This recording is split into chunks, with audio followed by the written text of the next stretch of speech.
Assalamualaikum teman-teman, perkenalkan nama saya Tracy Octavia Brusmiring. Saya selaku moderator sekaligus ketua kelompok.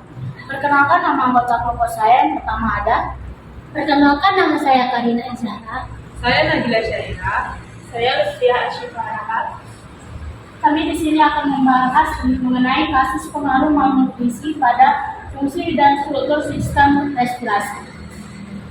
Kasus di sini menceritakan tentang seorang wanita yang berusia 28 tahun datang ke klinik gizi dengan keluhan sesak napas ringan saat beraktivitas dan mudah lelah. Dia memiliki riwayat diet yang rendah kalori selama 6 bulan terakhir karena ingin menurunkan berat badan dengan cepat. Selama periode tersebut, dia juga menghindari makanan yang kaya protein dan lemak. Lebih banyak mengonsumsi makanan yang rendah lemak dan jarang mengonsumsi produk hewani. Pasien mengalami penurunan berat badan yang signifikan, tetapi juga melaporkan kekuatan otot yang menurun dan sering merasa lemah. Pada pemeriksaan fisik, pasien saat memiliki indeks massa tubuh 16 kg, kategori kurang gizi. Dengan massa otot yang tampak berkurang, pasien ini juga memiliki frekuensi napas 24 per menit, dengan suara napas yang normal dan auskultasi, tetapi saturasi oksigen sedikit menurun yaitu 94%. Riwayat gizi di sini yang pertama ada konsumsi kalori harian sekitar 900 hingga 1000 kilokalori. Yang kedua ada asupan protein kurang dari 40 gram per hari. Yang ketiga hampir tidak ada konsumsi lemak sehat omega 3 dan 6. Pertanyaan yang pertama yaitu ada bagaimana malnutrisi terutama kekurangan protein dan energi dapat mempengaruhi struktur otot-otot pernapasan seperti diafragma dan otot-otot interkostal. Jelaskan mekanisme fisiologis yang berubah. Teman-teman, apakah ada yang berpendapat untuk soal ini? Silakan Nabila. Malnutrisi, pendapat saya, malnutrisi terutama kekurangan protein dan energi dapat memiliki dampak signifikan pada struktur dan fungsi otot pernapasan, termasuk diafragma dan otot interkostal. Berikut adalah penjelasan mengenai hal tersebut. Yang pertama, kekurangan protein dan energi. Asupan protein yang rendah,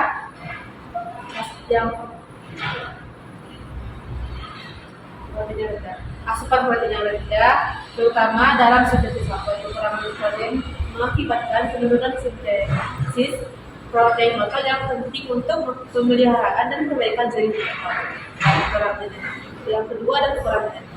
Asupan kalori yang tidak tercukupi dapat menyebabkan tubuh menggunakan massa otot sebagai sumber energi, terutama ketika cadangan lemak sudah berkurang. Yang kedua, pengaruhnya pada otot pernapasan,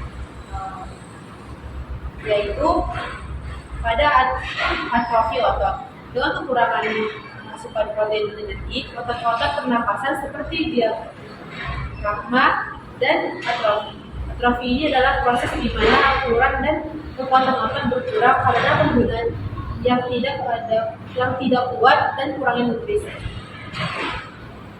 Kemudian penurunan daya tahan. Otot-otot yang lemah dan kecil tidak dapat berfungsi secara optimal. Ini mengurangi daya tahan otot-otot pernapasan yang diperlukan untuk proses inhalasi dan ekshalasi yang efisien. Menambah dari pendapat saya tadi tentang jelaskan bagaimana mekanisme fisiologis yang terlibat. Yang pertama di sini ada sintesis dan degradasi protein. Dalam kondisi malnutrisi terjadi ketidakseimbangan antara sintesis dan degradasi protein. Proses degradasi protein ataupun katabolisme lebih dominan dibandingkan sintesis, yang lebih mengarah pada kehilangan massa otot. Yang kedua itu ada produksi energi. Otot membutuhkan ATP atau adenosin trifosfat untuk kontraksi. Kekurangan kalori menyebabkan penurunan produksi ATP yang dapat menghambat kemampuan otot untuk berkontraksi secara efektif. Yang ketiga, adanya homeostatis oksigen. Otot pernapasan yang lemah dapat menyebabkan pengurangan efisiensi dalam pertukaran gas. Ini dapat menyebabkan hipoksia ataupun kekurangan oksigen dalam tubuh, yang selanjutnya memperburuk status gizi dan kesehatan secara menyeluruh. Ada juga dampak klinisnya, yaitu yang pertama adanya sesak napas, peningkatan risiko infeksi saluran pernapasan. Itu beberapa yang bisa saya sampaikan. Ada yang menambahkan? Tidak ada, saya tidak setuju dengan pendapat. Jadi saya sekarang menyimpulkan kesimpulan dari soal ini, yaitu sesak napas yang dialimentasi saat beraktivitas berkaitan erat dengan kondisi otot pernapasan adalah akibat malnutrisi serta kekurangan energi dan nutrisi esensial. Hal ini mengakibatkan penurunan efisiensi pernapasan dan ketidakmampuan untuk memenuhi kebutuhan oksigen saat beraktivitas, yang pada gilirannya menyebabkan gejala sesak napas. Penanganan yang tepat terhadap status gizi dan pemulihan kekuatan otot pernapasan sangat penting untuk meningkatkan kapasitas pernapasan dan meditasi pasien. Kita lanjut untuk soal berikutnya.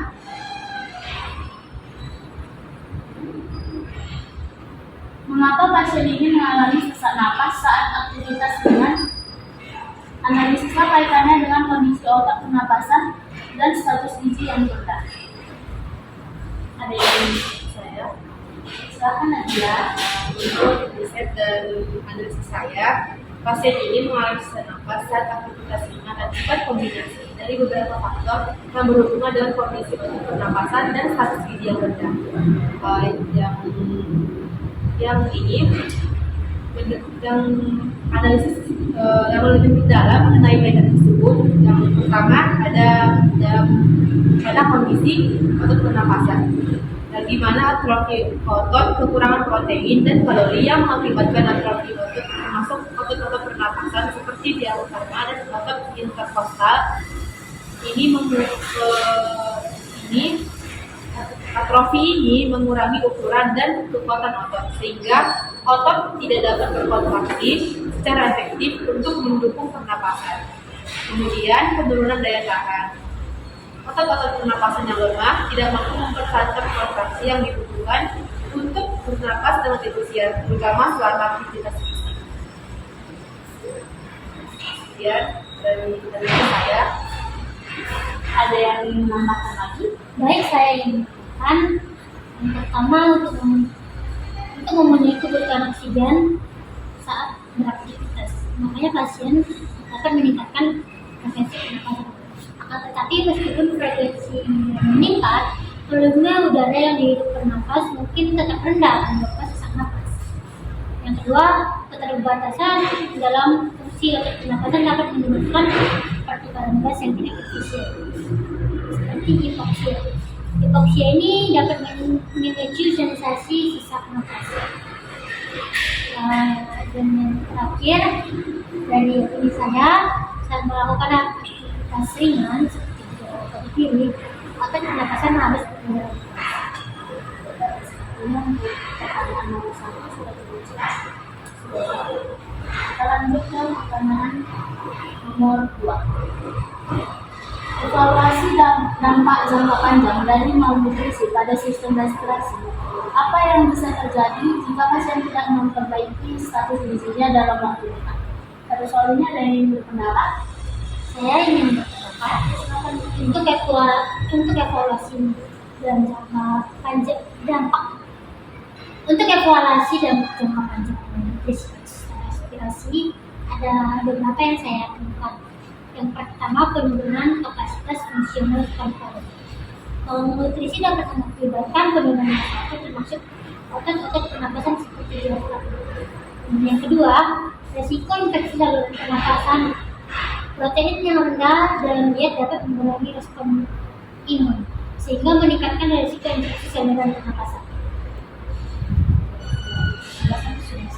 Ada yang ditambahkan lagi? saya akan mendapatkan pendapat dan analisis saya. Yang pertama, gangguan pertukaran gas, di mana saturasi oksigen yang sedikit menurun, yaitu 94% menunjukkan bahwa mungkin ada gangguan dalam pertukaran gas. Malnutrisi ini dapat memperburuk yang berpotensi menyebabkan hipoksemia yang lebih parah.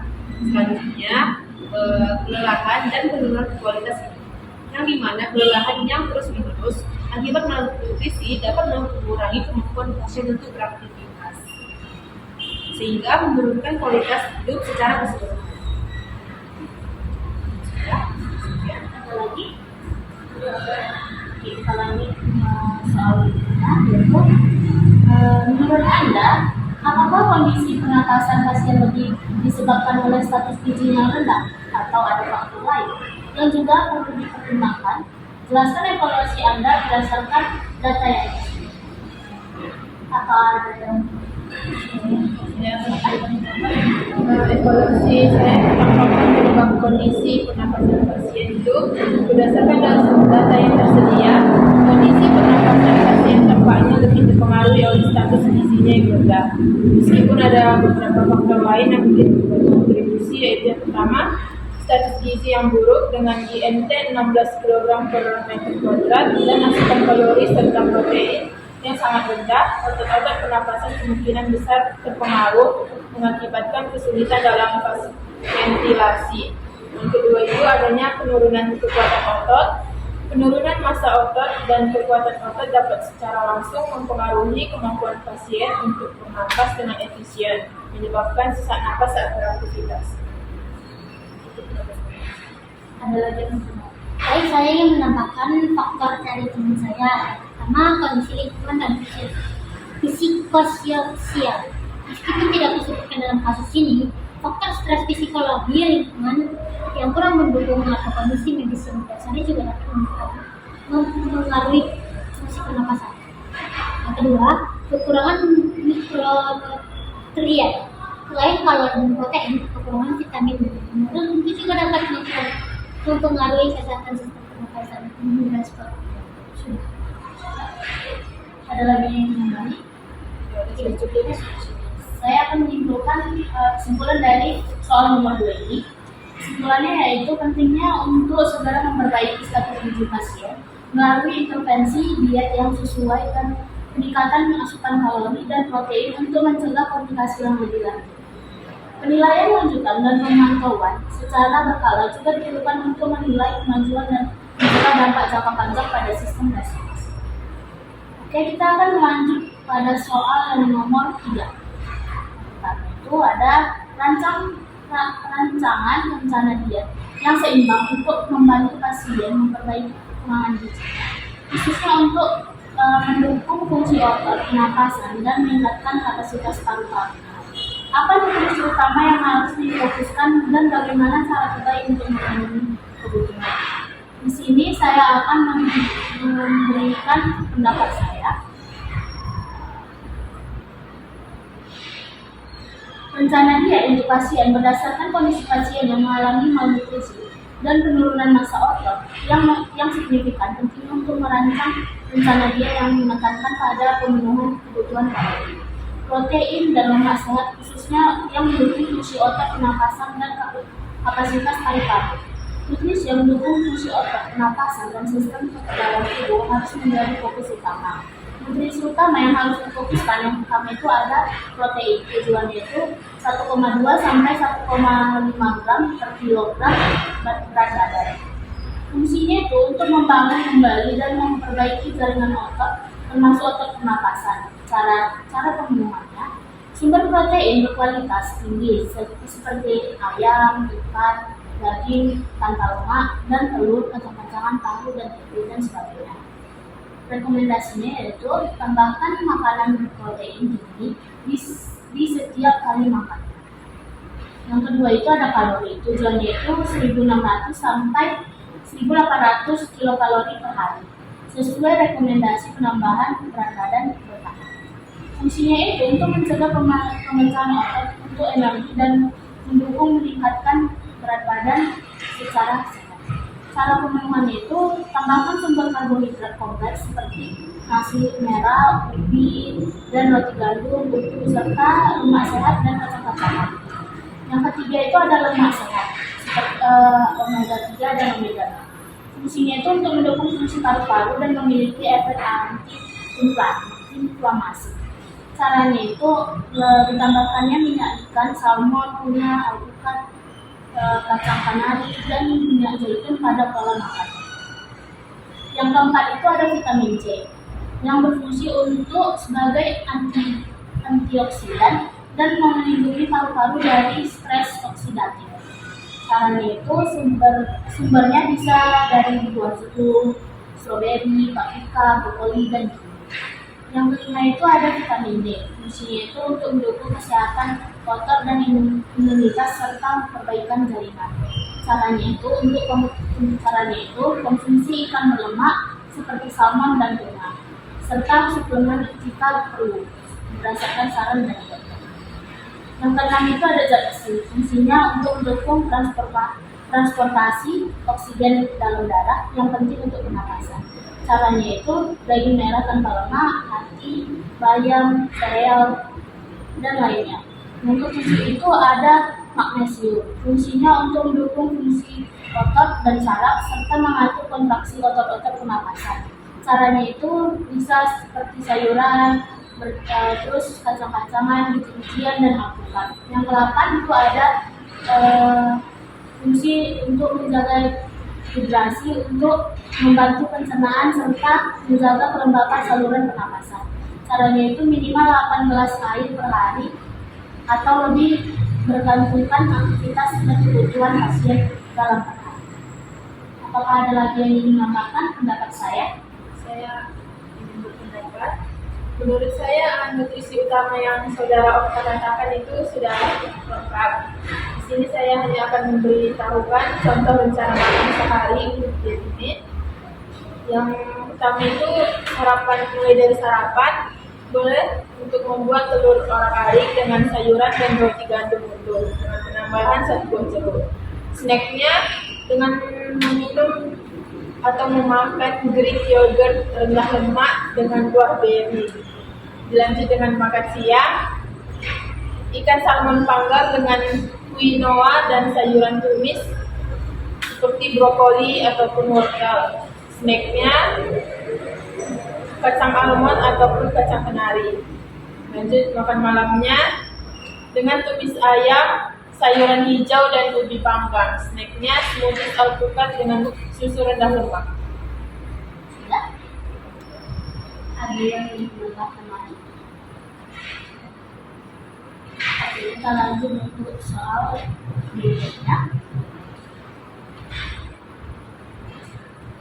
Jika Anda ingin membuat program edukasi gizi bagi pasien ini yang mencakup penjelasan tentang pentingnya nutrisi untuk sistem pernapasan, bagaimana Anda ingin menghasilkannya?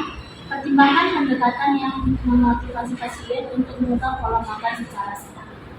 Apakah ada pendapat untuk soal ini? Silakan menjawab. Program edukasi gizi untuk membuat pasien termotivasi mengubah pola makannya dan memahami pentingnya nutrisi dalam mendukung kesehatan sistem pernapasan. Program edukasi bisa dirancang dalam beberapa sisi yang mudah dipahami dan aplikatif. Yang pertama, sisi pertama, ada pentingnya nutrisi untuk sistem pernapasan. Tujuannya untuk memahami bagaimana nutrisi mempengaruhi kesehatan, pernapasan, dan otot. Yaitu di mana yang dapat kita lakukan yaitu menyampaikan peran protein dalam membangun otot, pernapasan, serta pentingnya lemak sehat untuk kesehatan paru-paru. Dengan menunjukkan bagaimana kalori yang cukup bisa membantu mencegah kelelahan dan malnutrisi. Selanjutnya, aktivitas. Dengan mengajak pasien untuk menilai kebiasaan makan mereka saat ini, identifikasi kekurangan nutrisi dan kaitkan dengan gejala yang dirasakan, seperti kelelahan dan sesak napas. Selanjutnya, dengan mengenal sumber makanan sehat, dengan tujuan memperkenalkan sumber makanan yang kaya akan nutrisi penting untuk pernapasan. Dengan memberikan contoh makanan kaya protein, lemak sehat, dan nutrisi lain yang penting. Dan menjelaskan juga pentingnya variasi diet. Yang ketiga ada aktivitas. Berikan pasien panduan belanja yang memudahkan mereka untuk memilih makanan yang baik untuk fungsi pernapasan dan kesehatan secara keseluruhan. Sekian dari saya. Ada lagi yang ingin menambahkan? Oke, saya akan menunjukkan mengenai kesimpulan nomor 7. Yaitu pendekatan ini diharapkan dapat meningkatkan kesehatan pasien secara bertahap melalui penambahan berat badan yang sehat, peningkatan massa otot, dan penguatan fungsi sistem pernapasan. Monitoring kemajuan yang teratur dan dorongan motivasional juga akan membantu pasien untuk tetap berkonsisten dalam menjalankan perubahan pola makan yang mendukung pemulihan kesehatan. Oke, saya akan melanjutkan soal nomor 4. Berdasarkan pemahaman Anda tentang anatomi, sistem respirasi, dan fungsi otot-otot pernapasan, bagaimana Anda akan menjelaskan pentingnya protein dalam menjaga kekuatan dan elastisitas otot pernapasan pada pasien ini? Siapa yang ingin berpendapat mengenai soal? Saya ingin berpendapat dari data yang saya dapat, protein sangat penting dalam menurunkan kekuatan dan elastisitas otot pernapasan. Peran besar dalam proses pernapasan. Saat seseorang bernapas, otot-otot ini bekerja keras untuk memperluas dan melukiskan rongga dada yang memungkinkan udara masuk dan keluar dari paru-paru. Jika asupan protein tidak mencukupi, seperti yang dianalisa dalam diet, tubuh akan kesulitan mempertahankan massa dan fungsi otot, termasuk otot-otot pernapasan. Hal ini dapat menyebabkan otot pernapasan menjadi lemah, mengurangi kapasitas bernapas dengan efisien, dan membuat pasien cepat merasa lelah atau sesak napas saat beraktivitas. Selain itu, protein berperan dalam memperbaiki jantung yang mengalami kehausan akibat aktivitas sehari-hari dan menjaga keseimbangan elektrolit otot yang penting untuk kontraksi otot yang optimal. Oleh karena itu, mencukupi kebutuhan protein tidak hanya membantu otot-otot pernapasan, tetapi juga meningkatkan elastisitas dan ketahanan, sehingga pernapasan menjadi lebih mudah dan efisien bahkan selama aktivitas. Baik, ada lagi yang ingin menambahkan? Saya akan melanjutkan soal berikutnya. Jika pasien juga mengalami defisiensi vitamin D, bagaimana ini dapat mempengaruhi fungsi paru-paru dan sistem pernapasan? Jelaskan interaksi antara nutrisi dan fungsi organ dalam konteks sistem respirasi.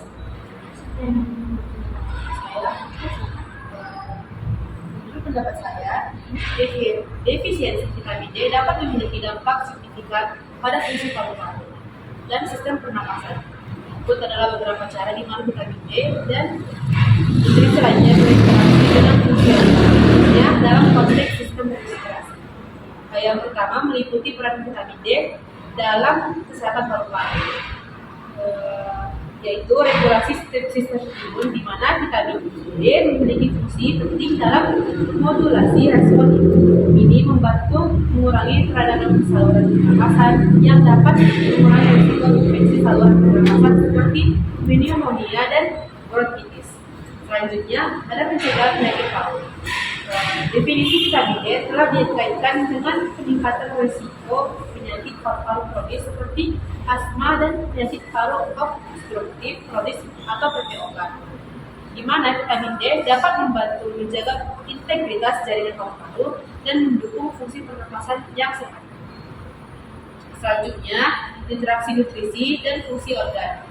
Yang meliputi nutrisi dan fungsi paru-paru, di mana selain vitamin D, nutrisi lain seperti omega 3, antioksidan, dan mineral seperti magnesium dan zinc juga berperan dalam menjaga kesehatan paru-paru. Dan yang terakhir, keseimbangan nutrisi, di mana kekurangan nutrisi tertentu dapat mempengaruhi kapasitas paru-paru dan efisiensi pernapasan. Saya dari pendapat teman saya Nabila, di sini saya akan menyampaikan tentang dampak defisiensi nutrisi. Yang pertama itu tentang kapasitas fungsionalnya. Defisiensi vitamin D dapat berkontribusi pada penurunan kapasitas paru-paru yang dapat mengakibatkan sesak napas dan penurunan aktivitas fisik. Ini dapat menciptakan siklus di mana kurangnya aktivitas fisik memperburuk kesehatan paru-paru lebih lanjut, dan dengan resistensi terhadap infeksi. Dengan sistem imun yang tertekan akibat defisiensi vitamin D, pasien lebih rentan terhadap infeksi pernapasan yang dapat memperburuk kondisi paru-paru yang sudah ada. Sepertinya cukup untuk soal itu. Saya akan menunjukkannya. Interaksi antara nutrisi termasuk vitamin D dan fungsi paru-paru yang signifikan. Memastikan asupan yang cukup dari nutrisi yang penting dapat membantu mendukungnya kesehatan paru-paru dan sistem pernapasan secara keseluruhan. Oleh karena itu, pentingnya untuk mengawasi status nutrisi, terutama pada individu yang berisiko mengalami defisiensi guna memelihara fungsi respirasi yang optimal. Selanjutnya kita akan membahas soal yang terakhir, yaitu bagaimana status gizi yang buruk dapat mempengaruhi risiko infeksi saluran pernapasan. Jelaskan hubungan antara kekurangan gizi dan daya tahan tubuh dan kesehatan paru-paru dalam konteks anatomi dan fisiologi sistem respirasi. Ada yang pendapat? Silakan. Status gizi yang buruk dapat meningkatkan risiko infeksi saluran pernapasan melalui beberapa mekanisme yang berkaitan dengan daya tahan tubuh dan kesehatan paru-paru. Berikut adalah saya akan menjelaskan mengenai hubungan antara kekurangan gizi, daya tahan tubuh, dan kesehatan paru-paru dalam konteks anatomi dan fisiologi sistem respirasi. Yang pertama itu adanya kekurangan nutrisi dan daya tahan tubuh. Kekurangan gizi terutama protein, vitamin, dan mineral dapat mengganggu fungsi sistem imun. Nutrisi yang cukup diperlukan untuk produksi sel-sel imun dan antibodi. Misalnya, protein itu penting untuk sintesis antibodi dan sel imun. Kekurangan protein dapat mengurangi kemampuan tubuh dalam melawan infeksi.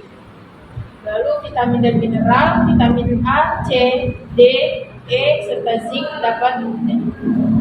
zinc dan selenium berperan dalam menjaga kesehatan sistem imun. Yang kedua ada dengan pengaruh pada kesehatan paru-paru, kekurangan gizi juga dapat mempengaruhi kesehatan paru-paru secara langsung. Dengan penurunan massa otot termasuk otot-otot pernapasan dapat mengurangi kapasitas ventilasi dan efisiensi pernapasan. Ini dapat menyebabkan hipoventilasi dan sekresi, meningkatkan risiko infeksi, dan juga kekuatan saluran pernapasan. Kekuatan otot yang menurun dapat mempengaruhi kemampuan untuk membersihkan saluran pernapasan dari lendir dan patogen sehingga meningkatkan risiko infeksi. Oke, saya akan menambahkannya. Yang ketiga itu menurut saya ada proses inflamasi dan respon imun kekurangan gizi. Kekurangan gizi dapat memperlambat proses inflamasi. Ketika terjadi infeksi, tubuh memerlukan energi dan nutrisi untuk merespon. Dalam keadaan kekurangan gizi, respon inflamasi menjadi tidak optimal sehingga infeksi lebih mudah berkembang dan lebih sulit untuk diatasi. Yang keempat itu ada anatomi dan fisiologi sistem respirasi. Anatomi dan fisiologi sistem respirasi juga berperan dalam menjelaskan hubungan ini. Saluran pernapasan, yaitu kesehatan saluran pernapasan yang buruk dapat meningkatkan kerentanan terhadap infeksi. Mukus yang tidak dapat dihilangkan dengan baik akibat lemahnya otot-otot pernapasan dapat menjadi media bagi patogen. Pertukaran gas, yang selanjutnya itu ada pertukaran gas. Saturasi oksigen yang rendah, seperti yang terlihat pada pasien ini, menunjukkan bahwa pertukaran gas mungkin terganggu. Kurangnya oksigen dapat mempengaruhi fungsi sel secara keseluruhan dan kemampuan tubuh untuk melawan infeksi. Ada yang menambahkan? Saya akan mengambil soal bayangkan pasien ini juga menderita anemia akibat kekurangan zat besi. Bagaimana Anda dapat mengintegrasikan pengobatan anemia dan perbaikan status gizi dalam pendekatan gizi yang mendukung fungsi respirasi? Siapa yang bisa menjawab? Baiklah, saya akan menjawab pertanyaan nomor 5 bagaimana pengobatan anemia akibat kekurangan zat besi dan perbaikan status gizi dalam pendekatan gizi yang mendukung fungsi respirasi dapat dilakukan melalui beberapa langkah strategis. Berikut adalah pendekatan yang dapat diterapkan. Yang pertama, penilaian gizi menyeluruh. Evaluasi status nutrisi, melakukan penilaian menyeluruh terhadap asupan makanan, berat badan, dan status kesehatan secara keseluruhan. Identifikasikan kebutuhan spesifik. Tentukan kebutuhan kalori, protein, dan mikronutrien, zat besi, dan vitamin yang mendukung penyerapan zat besi. Yang kedua, peningkatan asupan zat besi sumber zat besi. Rekomendasikan makanan kaya zat besi seperti heme, dari produk hewani seperti daging merah, unggas, dan ikan. Dan non-hemat dari sumber nabati seperti kacang-kacangan, biji-bijian, dan sayuran berdaun hijau. Suplementasikan zat besi. Jika diperlukan, mengurangi suplementasi zat besi di bawah pengawasan medis untuk mempercepat pemulihan anak.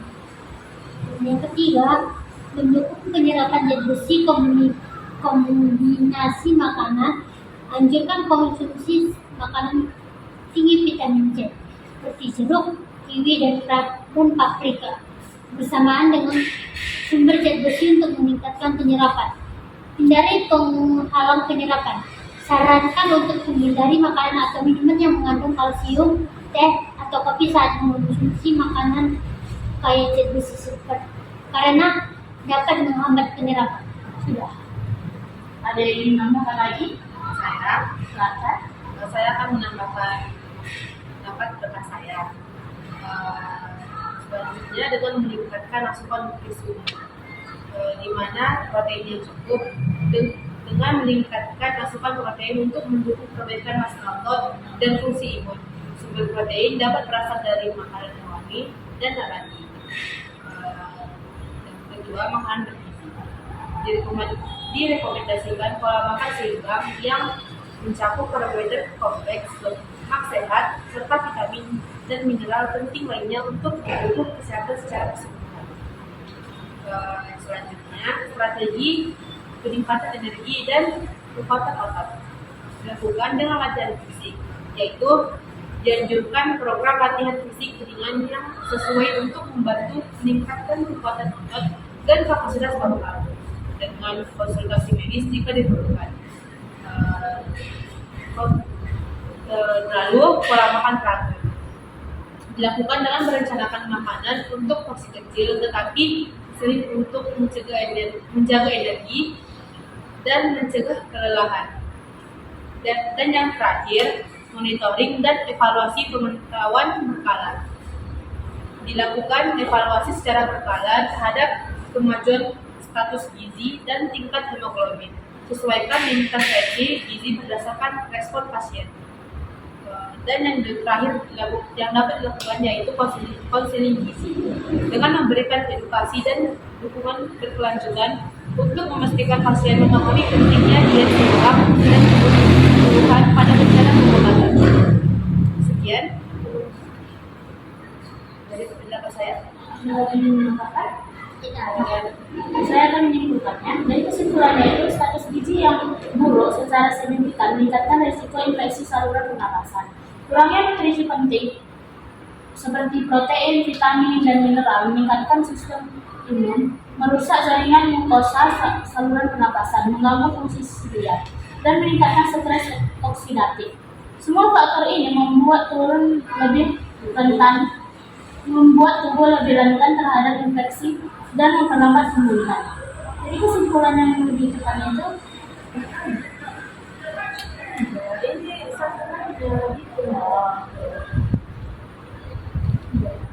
pendekatan gizi yang komprehensif yang mengintegrasikan pengobatan anemia dan perbaikan status gizi dapat membantu perbaikan kesehatan secara keseluruhan, mendukung fungsi respirasi dan meningkatkan daya tahan tubuh. Melalui strategi yang fokus pada asupan gizi yang tepat dan dukungan kesehatan secara menyeluruh, pasien dapat mengalami peningkatan kualitas hidup dan kesehatan harapan. Sekian hasil diskusi kami mengenai pengaruh malnutrisi pada fungsi dan struktur sistem respirasi. Sekian dan terima kasih. Assalamualaikum.